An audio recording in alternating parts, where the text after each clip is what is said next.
Hello guys, अस्सलाम वालेकुम। Welcome to my another vlog और मैं हूं आप सबका अली एच। तो आज हम बात करने वाले हैं उस मुल्क की जो जिसको डिक्लेयर किया गया है कि यार ये सबसे हैप्पीएस्ट कंट्री है। और वो कौन सी कंट्री है आप सबको पता है, फिनलैंड। लास्ट टाइम जो मैंने ब्लॉग बनाया था, आई थिंक मेरा लास्ट जो ब्लॉग है वो फिनलैंड के हवाले से ये कि आप कैसे विजिट वीज़ा हासिल करके आप फिनलैंड जा सकते हैं। आज का जो मेरा ब्लॉग है वो है वर्क परमिट का, कि आपको 2-3 हफ्ते में या 1 महीने में या फिर 2 महीने में वर्क परमिट कितनी आसानी से मिल सकता है फिनलैंड का। ये वर्क परमिट का जो मेरा ब्लॉग है, मेरे जितने व्यूअर्स थे उन सबके कमेंट आए थे कि सर प्लीज़ ये कि आप वर्क परमिट के बारे में भी थोड़ा बताएं, गाइड करें। तो आज मैं आपको कंप्लीट इसके बारे में गाइड करने वाला हूँ। स्टेप बाय स्टेप आपको उसका पूरा प्रोसेस बताऊंगा कि आप कैसे अप्लाई कर सकते हैं। तो जो बिल्कुल बेताब हो रहे हैं फिनलैंड जाने के लिए वर्क परमिट पर, तो ये ब्लॉग सिर्फ उनके लिए है। तो आपका यहाँ ज़्यादा टाइम वेस्ट नहीं करेंगे, ब्लॉग को स्टार्ट करते हैं अब।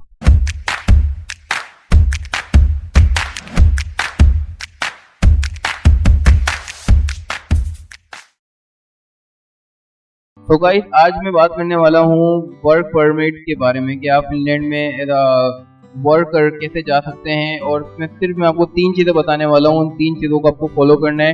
ये 3 कैटेगरीज हैं। इसमें कैटेगरीज मतलब और ज़्यादा आ रही होती हैं। सिर्फ ये जो हम बोल सकते हैं कि ये जनरल कैटेगरी है 3, तो उसके बारे में आपको बताने वाला हूँ। तो जैसा आपको बताया कि फिनलैंड को डिक्लेयर किया गया है कि सबसे हैप्पीएस्ट कंट्री है। तो गाइस, फिनलैंड एक शेंगेन कंट्री का हिस्सा है और आपको पता है जो भी शेंगेन कंट्री जाता है उसके लिए बहुत आसानी हो जाती है, क्योंकि शेंगेन कंट्री में सबसे ज़्यादा मज़ा है इस चीज़ का कि वहाँ पर जो भी वर्कर सैलरी स्टार्ट होती है वो 3000, ये मिनिमम मैं आपको बता रहा हूँ कि 3000 यूरो से स्टार्ट है।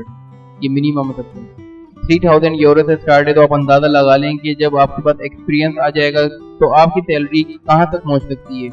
ये 3000 है। उसके अलावा जो टिप मिल रही होती है तो अराउंड लाइक 4000, और इट्स अप टू यू। जो भी वहाँ पर जाना चाह रहा है उन सब के लिए होता है कि पाकिस्तान में जिस तरह से टिप मिल रही होती है तो वो बिल्कुल एक प्रो लेवल में आ जाते हैं अगर वो वहाँ जाते हैं तो। 3000 ये मिनिमम सैलरी है जो फिनलैंड में एज अ वर्कर जा रहा होता है। और सबसे अच्छी बात जो मुझे आपको भी बतानी है वो ये है कि यार फिनलैंड के जो फिनलैंड कंट्री है उसके लिए कोई भी ज़्यादा अप्लाई नहीं कर रहा होता है। शेंगेन कंट्रीज की हम बात करें, ज़्यादातर लोग इटली, फ्रांस, स्पेन और स्वीडन, जर्मनी इनके लिए अप्लाई कर रहे होते हैं। लेकिन फिनलैंड के लिए जो एक रेशो है अप्लाई करने का वो बनिस्बत इन कंट्रीज से कम है। तो इसी वजह से फिनलैंड का जो अप्रूवल रेशो है वो सबसे ज़्यादा है। मतलब आप इमेजिन कर सकते हैं कि फिनलैंड कंट्री का सबसे अच्छा और सबसे ज़्यादा अप्रूवल रेशो जा रहा है। तो इसी वजह से मैंने फिनलैंड के बारे में आपको आगाह करने के लिए व्लॉग बनाया है कि आपको शेंगेन वीज़ा चाहिए यार। अगर आपको फिनलैंड के अंदर दिल लग रहा है तो आप फिनलैंड में जॉब भी करें वर्क परमिट के ऊपर। और अगर आपका दिल नहीं लगता, आप चाहते हो कि यार मैं कहीं और कंट्री जाऊं, तो आप जा सकते हो। लेकिन मेरे ख्याल से अगर आप फिनलैंड में अगर आपको वीज़ा मिल जाता है फिनलैंड का, तो Finland one of the best country है और हैप्पीएस्ट कंट्री यहाँ आप काम करें। तो लेट्स स्टार्ट द टॉपिक।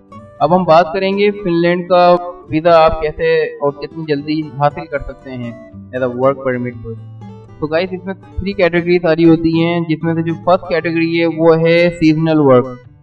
तो सीजनल वर्क से आपको अंदाज़ा हो गया होगा कि जो सीजनल वर्क होता है उसमें यही होता है कि जब आपको सीजनल वर्क परमिट ये वीज़ा इशू हो जाता है उसमें आप सीज़न को देखते हुए काम कर सकते हैं कि जो मतलब आपको वीज़ा मिल रहा है सीजनल वीज़ा, उसमें आपको वैसा ही काम करना है जो सीज़न चल रहा हो। मतलब सीज़न के अंदर ये पूरी कैटेगरी है मैंने आपके सामने रख दी है।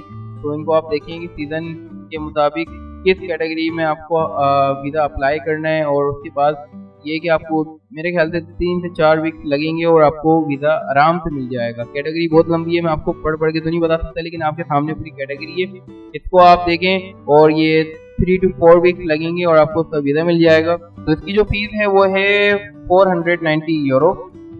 ये हो गई इसकी बात। और इसमें जो देखो, जब आपके पास ये वर्क परमिट ये सारी चीज़ें आ रही होती हैं, देन आपको टैक्स भी पे करना पड़ रहा होता है। जो टैक्स होता है वो है 20 से 40%, आई थिंक 20 से 40% इसका टैक्स होता है। तो टैक्स है यार, टैक्स हर कंट्रीज के अंदर है, जितनी भी शेंगन कंट्रीज हैं सब में इतना ही टैक्स होता है, किसी में कम होगा, लेकिन अराउंड मतलब ये है कि फैमिलियर ही होगा इसके। तो आपकी ये कि सैलरी भी अच्छी बन रही होती है। तो जब आपकी सैलरी अच्छी बन रही हो तो आप 20 और 40 या फिर 50% को नहीं देख रहे होते हैं, आप अपने वे को देख रहे होते हैं, यार मेरी अगर अर्निंग इतनी अच्छी चल रही है तो कोई मसला नहीं है, मैं इतने पे कर दूंगा। और आखिरी बात सीजनल वर्क परमिट की, वो ये है कि जब आपको वीज़ा इशू होता है वो अप टू 9 मंथ्स का होता है। आप इसको 1 ईयर भी लगा सकते हैं, लेकिन अप टू 9 मंथ हो जाते हैं और इसी का आपको वीज़ा ये इशू करते हैं। अब हम बात करेंगे सेकंड, तो जो सेकंड है वो है वर्क परमिट। अच्छा, वर्क परमिट में क्या होता है कि आपके पास सारी चीज़ें होनी चाहिए कि आपने लास्ट टाइम कहाँ काम किया है, आपको जो कंपनी है जो आपको बुलाना चाह रही है, जिस कंपनी में खैर आपने अप्लाई किया है जो फिनलैंड के अंदर है, उसका आपके पास लेटर होना चाहिए। और आपने जो जितना जिस फील्ड में भी काम किया है उस फील्ड का आपके पास एक्सपीरियंस है, तो उसके सारे लेटर्स आपको लगाने हैं। तो इसमें भी पूरी कैटेगरी है, वर्क परमिट के अंदर भी पूरी स्क्रीन के सामने आपके पास शो हो रही होगी कि आप किस काम को, किस वर्क को आप पिक कर सकते हैं। तो ये वाला सीन है। और उसका जो विदा ड्यूरेशन ऑफ टाइम है वो मेरे ख्याल से आई थिंक लाइक 1.5 ईयर, मतलब ये कि 1 साल या 1.5 साल का आपको ये वीज़ा इशू होता है। इसका जो वीज़ा प्रोसेस का टाइम है वो यही है जो सीजनल वर्क का था, मतलब इसमें भी आपको 3 to 4 वीक लगेंगे वीज़ा इशू होने में। ये हो गया। और उसकी फीस भी बिल्कुल सेम है जो सीजनल परमिट की थी, इसकी भी बिल्कुल सेम है, 490 यूरो। तो बस इसमें आपको इन चीज़ों का ख्याल रखना है कि आपके पास लीगल हर चीज़ हो, इलीगल कुछ ना हो यार। अगर आपने कहीं काम किया है तो आपको अपने सारे डॉक्यूमेंट शो करवाने हैं और हर चीज़ शो करानी है कि काम कितने साल किया है आपने, और आपकी वहाँ पर वर्क कैसी है, आपकी अपनी कंट्री से टाइप कैसे हैं, किसी क्राइम के अंदर आप इन्वॉल्व तो नहीं है। वर्क परमिट के अंदर ये चीज़ें सारी शो हो रही होती हैं, तो आपको ये सारी चीज़ें उनको शो करानी है। ये हो गया हमारा सेकंड पॉइंट। अब जो लास्ट है, थर्ड पॉइंट, वो है हमारा स्पेशलिस्ट वर्क परमिट। अच्छा, इसमें होता क्या है, इसमें आपको वही कैटेगरी चूज करनी है जिसमें आपके पास स्पेशलिटी हो। इसकी जो सैलरी है वो बहुत ज़्यादा होती है, मतलब स्टार्ट इसकी जो सैलरी है वो 5000 से स्टार्ट है। 5 to 6,000 से इसकी सैलरी स्टार्ट होती है, 5 to 6,000 यूरो। ये मैं आपको बता दूं, आप ये ना समझ लें कि पाकिस्तानी 5 to 6,000, ये 5 to 6,000 हैं आपके यूरो। तो जब आप यहाँ इसके लिए अप्लाई करेंगे स्पेशलिस्ट वर्क परमिट के लिए, आपके पास डिग्री होनी चाहिए, या तो डिग्री हो या फिर कोई आपके पास डिप्लोमा का, मतलब डिप्लोमा का सर्टिफिकेट हो। ये चीज़ आपके पास लाजमी होनी चाहिए अगर आप थर्ड पॉइंट को पिक करते हैं। सैलरी मैंने आपको बता दी है, और इसका जो प्रोसेस टाइम है वो थोड़ा कम है, 2 and 3 वीक लगते हैं और आपको इसका वीज़ा मिल जाता है, वीज़ा इशू हो जाता है आपको। और इसकी जो फीस है वो थोड़ी कम है, आप हैरान हो जाएंगे, इसकी जो फीस है वो है 300 यूरो। तो 300 यूरो की फीस है, जिसमें आपको लाइक 2 and 3 वीक के अंदर वीज़ा इशू हो जाएगा। तो ये 3 चीज़ें थी जिसके बारे में मुझे आपको बताना था। लास्ट का जो पॉइंट है उसमें मैंने आपको बता दी है, fees 300 euro, time duration 2 and 3 weeks लगेंगे। अब हम चलेंगे अपने पीसी पे, जहां मैं आपको बताने वाला हूं कि how to apply as a work permit, seasonal permit या स्पेशलिस्ट परमिट। लेकिन यहाँ पर अगर मैं सिर्फ 2 पे बात करूँ तो ज़्यादा अच्छा है, क्योंकि स्पेशलिस्ट वर्क परमिट थोड़ा सा ये कि हार्ड हो जाएगा उन लोगों के लिए भी जिनके पास कोई डिग्री नहीं है या फिर डिप्लोमा नहीं है। तो सिर्फ अभी हम बात करेंगे 2 पॉइंट पर, वर्क परमिट और सीजनल परमिट, ये ज़्यादा अच्छा रहेगा, इस पर ही बात करते हैं। और अब मैं अपने पीसी पे जा रहा हूँ और पीसी पे आपसे कनेक्ट करते हैं। सो गाइस, अभी हम आ गए हैं अपनी स्क्रीन पर, जहां मैं आपको समझाने वाला हूं कि आप फिनलैंड के वर्क परमिट के लिए और सीजनल वर्क परमिट के लिए कैसे अप्लाई कर सकते हैं। सो मेक श्योर हर चीज़ आपको ये कि 1 बाय 1 में जो समझा रहा हूँ वो आराम से समझ में आए। तो अगर कोई भी कन्फ्यूजन होती है, do let me know in the comment box section, वहाँ पर मुझे बताना है, क्योंकि ये आपका सबसे अहम काम है जिसके लिए हमने पूरा ये व्लॉग बनाया है। तो यार हर चीज़ को सही से समझना है। तो सबसे पहले हमें क्या करना है, गूगल पे आना है। गूगल पे आने के बाद हमें टाइप क्या करना है, इंटर फिनलैंड, जो मैंने ऑलरेडी पहले टाइप किया हुआ था तो आपके सामने आ गया है। तो यहाँ पर हम क्लिक करेंगे। क्लिक करने के बाद कुछ इस तरह की सूरत हाल सामने आ जाएंगी। इंटर फिनलैंड होम पेज और ये भी सारी चीज़ें आ रही होंगी, लेकिन हमें कौन सा पिक करना है, हमें सबसे ऊपर जाना है इसके इंटर फिनलैंड के होम पेज पर। तो हम न्यू टैब ऑन करेंगे, जहाँ पर ये लोडिंग हो रहा है, लोडिंग हो गया है, अब यहाँ पर आ गए हम। सो गाइस, यहाँ पर आने के बाद आपको कुछ इस तरह का ट्रीजर बॉक्स नज़र आ रहा होगा। वाई आई से ट्रीजर बॉक्स, क्योंकि आप ये देखें यार, इसमें क्या क्या आ गया है। First resident permit, extended resident permit, permanent resident permit, seasonal work, जिस पे पूरा व्लॉग हमने बनाया है सीजनल और वर्क परमिट के ऊपर। तो गाइस ये चेक कर लें आप, आपके सामने पूरा ख़जाना है।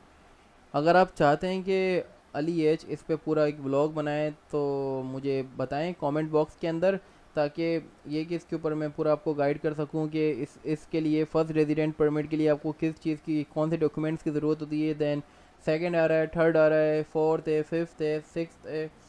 तो 8 इसके अंदर बॉक्सेस बने हुए हैं जो मैं आपको एक्सप्लेन कर सकता हूँ अगर आप चाहेंगे तो। इट्स ऑल योर डिमांड, अगर आप चाहेंगे तो अली एज आपके लिए पूरा व्लॉग बना लेगा। तो अभी ये कि हम अपने जो व्लॉग है उस पर ही बात करते हैं, जिस पे पूरा व्लॉग हमने बनाया है। तो आपने ये सारी चीज़ें देख ली हैं। अब हमारा जो सबसे पहले काम होगा वो ये होगा कि हमें करना है लॉगिन। तो हम जैसे ही लॉगिन पे क्लिक करेंगे, उसके बाद वापसी नीचे आना है। अब नीचे आने के बाद आपको लॉगिन लॉगिन ये दो ऑप्शन नज़र आ रहे होंगे, लेकिन हमें इसमें से कुछ नहीं करना है क्योंकि हमारा अकाउंट बना हुआ नहीं है। तो हमें क्या करना है, क्रिएट अ न्यू अकाउंट। जब आप क्रिएट अ न्यू अकाउंट पे आएंगे, कुछ दो तरह के ऐसे ऑप्शन आपके सामने होंगे। There are two ways to create a user account. तो ये वाला पिक नहीं करना है हमें, हमें करना है ये वाला पिक जिस पे लिखा हुआ है create an account using your email address. So इस पे हमने क्लिक कर दिया है, लोडिंग हो रही है, लोडिंग कंप्लीट हो गई है। देन हम यहाँ आ जाएंगे। अच्छा गाइज, मेक श्योर जब ये आप पोर्टल ऑन करें, ऑन करने के बाद यार इसकी जो पॉलिसी है वो आपको बिल्कुल सही से रीड करनी है। ये आप पूरा देख सकते हैं, इसको पूरा रीड करें, देन आपको क्रिएट एन अकाउंट पे आना है। अब ये हम यहाँ अब हम आ चुके हैं अपना create a user account with your email address. तो यहाँ अपना फर्स्ट नेम और लास्ट नेम, फर्स्ट नेम भी आपका कैपिटल वर्ड्स के अंदर होना चाहिए, लास्ट भी उसी में होना चाहिए। जो आपकी डेट ऑफ बर्थ है वो यहाँ पुट कर दें, देन ईमेल एड्रेस यहाँ पुट कर दें। और मेक श्योर आपके पास ईमेल एड्रेस वो हो जो आप डेली बेसिस पे यूज़ कर रहे हैं। ऐसा ना हो आप वो ईमेल एड्रेस यहाँ पर पुट कर दें जो आप कभी यूज़ ही नहीं, मतलब ऐसा है कि आप बहुत ही कम उसको यूज़ कर रहे हो। तो इस तरह की गलती नहीं करनी है। इसके बाद सेल फ़ोन नंबर है। जब आप ईमेल एड्रेस पुट कर रहे होंगे तो आपको ये पूरा जो इन्होंने पॉलिसी दी हुई है पॉलिसी पूरी रीड करनी है। मैं आपको एक दफ़ा पढ़ के बता भी रहा हूँ। जो लिखा हुआ है कि all email notifications concerning the process of your application and other messages from the Finnish immigration service will be sent to this email address. This email address is also your username in Inter Finland. If you change your email address, you need to change your username accordingly. If you already have a pending application, inform the Finnish immigration service of your new email address also in Inter Finland by selecting send additional information so that we can contact you and send messages to the correct address. तो in short अगर हम बात करें तो इन्होंने ये कहा है कि आपको जो जो भी आप ईमेल एड्रेस यहाँ पुट करेंगे उसके ऊपर ये कि आपका उसी नाम से यूज़र अकाउंट फिनलैंड का वो बनेगा, जो पोर्टल पे आपका शो हो जाएगा। अगर आप कोई चीज़ें चेंज करते हैं तो आपको फिनलैंड की इमिग्रेशन, फिनिश इमिग्रेशन को सब कुछ बताना होगा, और ताकि वो जो भी मैसेजेस होंगे आपको वहाँ पर ही डिलीवर कर सकें। गुड हो गया। अब हम बात करेंगे सेल फ़ोन नंबर की। सेल फ़ोन नंबर का भी वही सीन है भाई, आपको एक दफ़ा रीड करके मैं बता भी देता हूँ। Enter your mobile phone number if you would like to receive text messages notification of messages that you receive to your enter Finland account. The mobile phone number should be written in the international format. So guys, इसका भी यही है in short अगर मैं करके बताऊँ कि देखें हमारे पाकिस्तान में क्या होता है, हम नंबर जो बता रहे होते हैं वो 03 000000 इस तरह से बता रहे होते हैं। लेकिन जब आप इंटरनेशनल फॉर्मेट में नंबर बताएंगे या लिखेंगे, वो आप स्टार्ट करेंगे प्लस के बाद जो कंट्री कोड है। हमारा जो कंट्री कोड है वो है 92, तो आप प्लस के बाद 92 लगाएंगे।